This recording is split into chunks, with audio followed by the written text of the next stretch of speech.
Hello and welcome to Simple Country Place.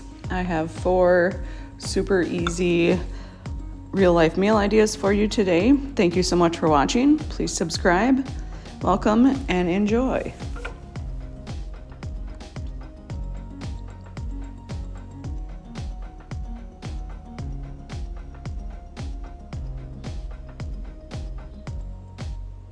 So the first thing I'm making is just a big old salad, and I know who doesn't know how to make a salad, but real life, this is what we had for dinner one night, so I thought I would include it. I have romaine lettuce that I chopped up, and broccoli, and we'll be chopping up carrots, cucumber, and onion.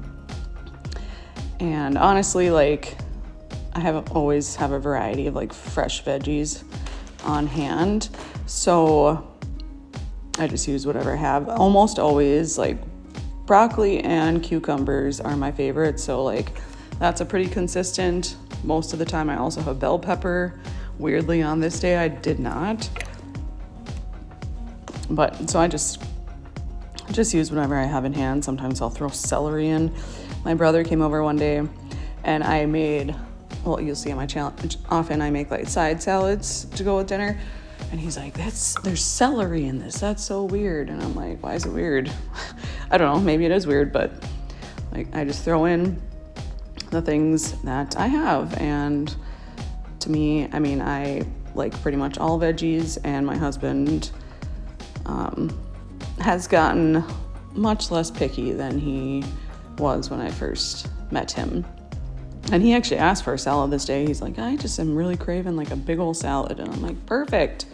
Super easy. And it was a really nice day.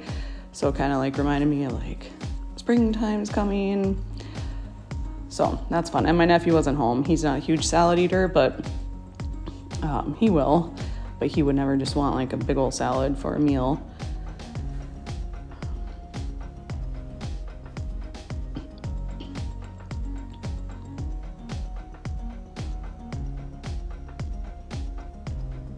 After all the chopping was done, I just added shredded cheese, hard-boiled eggs, and croutons, and then I also added bacon bits to my husband's because he's a carnivore and I am not. So, but I had the exact same thing without the bacon bits, and very delicious. We always rotate different dressings that we like, so I can't even remember what we had this night, but it was super good. On this day, I made a smoked sausage Alfredo. So I have smoked sausage, green pepper, and onion sauteing in there, and just getting that browned up a little bit. I did use canned Alfredo sauce, as you can see me add in here, and then I put in some half and half in the jar, shook it up, and dumped that in. I was in a time crunch. I overcommitted myself this month to a bunch of different things. And so I was like, what's easy? And literally I timed myself. It took me less than 30 minutes to make this meal. So pretty awesome. But added in the Alfredo sauce, and then I always add in tomatoes to my Alfredo, whether it's homemade Alfredo or canned Alfredo. I always add in tomatoes. Me and my husband both just like it that way. So if you haven't tried it, I would encourage you, if you like tomatoes, I would encourage you to do so because it just adds a little something. And then I also added a little bit of extra mozzarella cheese, and then pepper and garlic salt. So even with the canned Alfredo, I usually keep one on hand for situations like this where I have very limited time and need to hammer something out quickly. So even with the canned Alfredo sauce though, I still add extra stuff to, make it jazzy. But I had also cooked some angel hair pasta and a couple things of garlic bread. So I just served that sauce with the angel hair pasta and then a piece of garlic bread. And yeah, this was a hit. The nephew liked it. My husband liked it. They both love Alfredo on any day though, so it's always a classic.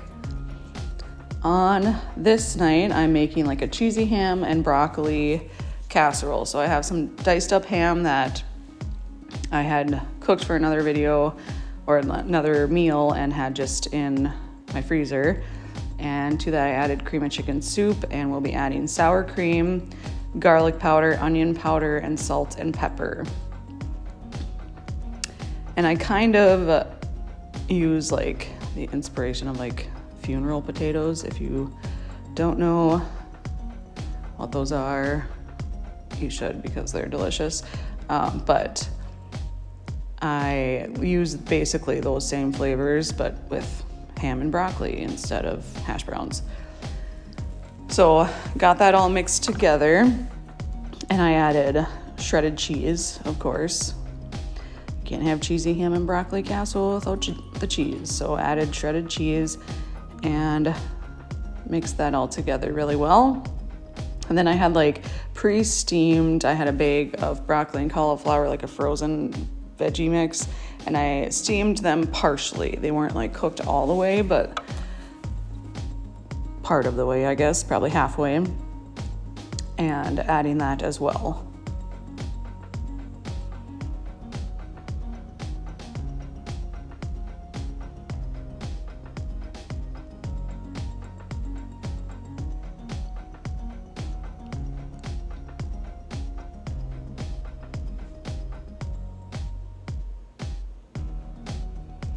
So I just dumped that into a prepared baking dish. And then of course I added more cheese on top and covered it, and then threw it in the oven. And then like the ham was already cooked, so really it was like the flavors to come together, cheese to melt, and then to just finish off those veggies, the broccoli and cauliflower. It did not take long.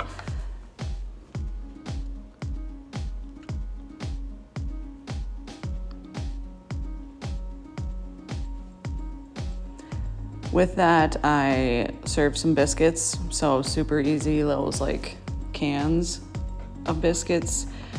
And yeah, you'll be seeing me get those ready, and then I threw those in the oven like when the ham and broccoli stuff was like almost done. I threw the biscuits in, and those only take like, I think 8, I don't know, package directions, 8 to 10 minutes, I'm pretty sure. And yeah. And this is like kind of, I don't know, almost like a one pot thing, because you got your broccoli in there for the veggies, you got your protein, obviously all the good flavors. I mean, it's not healthy, I'm sure, but it's delicious, according to my husband and my nephew. And his girlfriend was over, and she also very much enjoyed it. On this night, I'm making like an one-pan enchilada skillet. So I have, for right now, I'm making the sauce. So I have some oil in there that I added flour to and chili powder. And it's going to seem like a lot of chili powder, but that's not really where the spice comes from. So trust the process.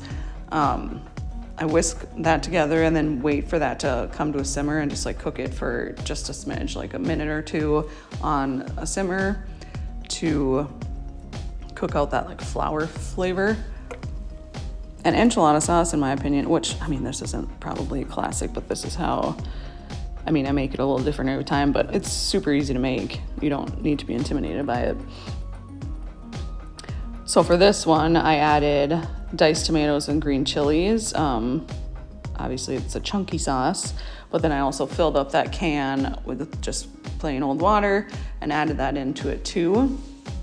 And then at this point, you add the rest of your seasonings. So cumin, garlic and onion powder, oregano, cayenne, and salt and pepper. And like, if you want it super spicy or on the spicier side, you would add more cayenne than I did. But my nephew, as we all know, does not like super spicy stuff. So I didn't want to scare him. So I didn't add a lot of cayenne. And he really, really liked this meal. He said it was just the right amount of spice. But I do think after living with us for a year now, I think his tolerance has increased a little bit. But so then you just let that simmer for the sauce to thicken. It doesn't take long. So yeah, I just had that kind of simmering in the background while I worked on other things.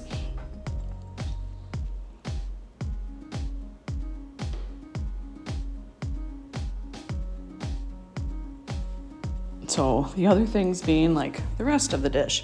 So I have some ground beef that I am browning with onions and green pepper. And I'm just gonna let that brown until it's like cooked through. Like essentially right now I'm making taco meat with a little bit of difference at the end, but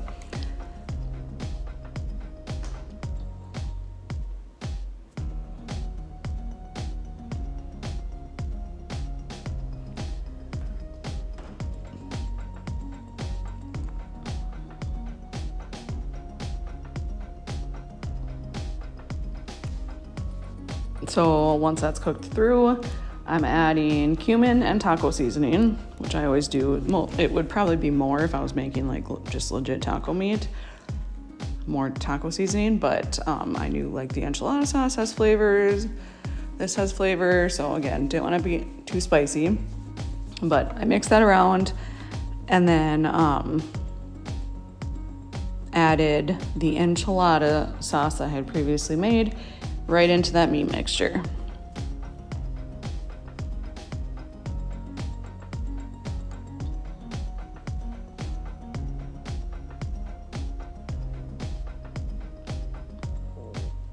And if you wanted things like saucier, you can certainly add more water at this point. I didn't, because I also added, which you'll see here in a second, chili beans with the sauce. I didn't drain them, so with the sauce, and to me, it looked like enough of liquid. I didn't want it to be like so soupy, so I thought it seemed like enough, and it turned out to be perfect. So I added that in with the liquid in there, and then just let that all hang out and simmer together for a while I got other things prepared.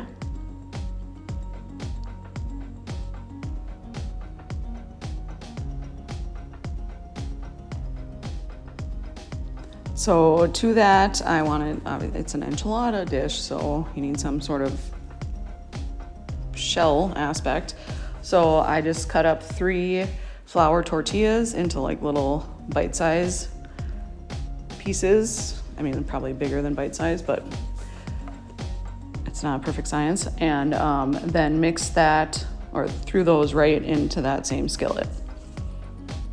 And kind of moved them around and shoved them down into the sauce and the meat and all that.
So in the last stretch here, I decided to add cilantro. I was like, why not? So I added some of that, and then I topped this whole situation with shredded cheese, of course, and put that right in the oven and essentially just let the cheese melt. I mean, all the other stuff has been like simmering for a while. So let the cheese melt, and then at the very end, I did switch it to broil for a smidge, just to get the cheese a little bit golden brown. And yeah, I did let this sit out for like probably 5 minutes before serving it, just because it was piping hot and kind of let everything come together. But I just served this with lettuce and tomato, like fresh lettuce and tomato, and then tortilla chips on the side. And like I said, huge hit at my house. So thank you so much for watching, and please come back for future videos.